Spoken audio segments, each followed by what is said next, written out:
Sementara itu, pemirsa, hingga Kamis kemarin, jumlah data virus corona di Pasangkayu menunjukkan 1 pasien positif, 3 pasien dalam pengawasan, dan 237 orang dalam pemantauan. Hal ini membuat tim gugus tugas COVID-19 Pasangkayu akan melakukan berbagai langkah. Salah satunya adalah memberlakukan pembatasan pasar untuk memutus mata rantai penyebaran virus corona.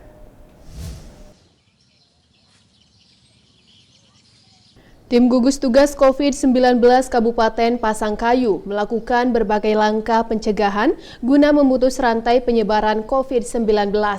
Salah satunya adalah melakukan pembatasan pasar. Kebijakan ini diambil guna memutus mata rantai penyebaran virus corona yang kini semakin mewabah ke berbagai wilayah di Indonesia, termasuk Kabupaten Pasangkayu, Sulawesi Barat. Menurut Kepala Dinas Koperasi dan Perdagangan Kabupaten Pasangkayu, Arfan Lasibe, pembatasan pasar merupakan salah satu opsi yang diambil pemerintah Kabupaten Pasangkayu dalam mengatasi pandemi COVID-19.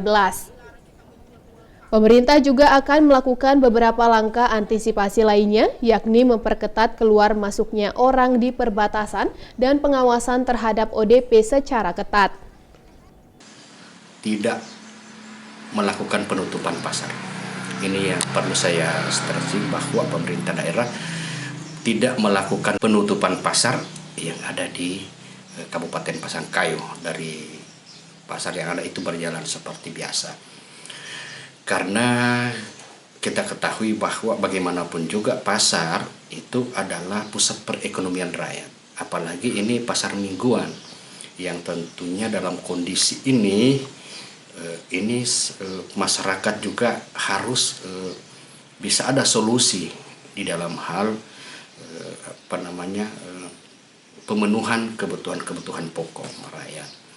Tetapi kondisi saat ini pasar berjalan, namun ada beberapa hal yang sangat penting yang saya ingin sampaikan yang perlu dipatuhi, perlu diperhatikan atau dipatuhi oleh baik itu pedagang, pasar yang berjualan maupun para pembeli. Yang pertama itu para pedagang dan pembeli di setiap pasar itu harus menggunakan dipastikan bahwa dia telah mencuci tangan. Terkait langkah pemerintah Kabupaten Pasangkayu tersebut, beberapa pedagang pasar memberi tanggapan. Salah satunya Sumarni, pedagang pakaian di Pasar Semar Pasangkayu. Menurutnya, sejak merebaknya wabah corona di Indonesia, pendapatan mereka mengalami penurunan hingga mencapai 40%. Para pedagang di Kabupaten Pasangkayu berharap pemerintah dapat memberi perhatian dan solusi terbaik terhadap kondisi ini. Begini sepi. Iya. Tidak ada orang juga datang belanja. Biar kita menjual, dikasih kita menjual. Tidak juga orang datang, apalagi dilarang kita.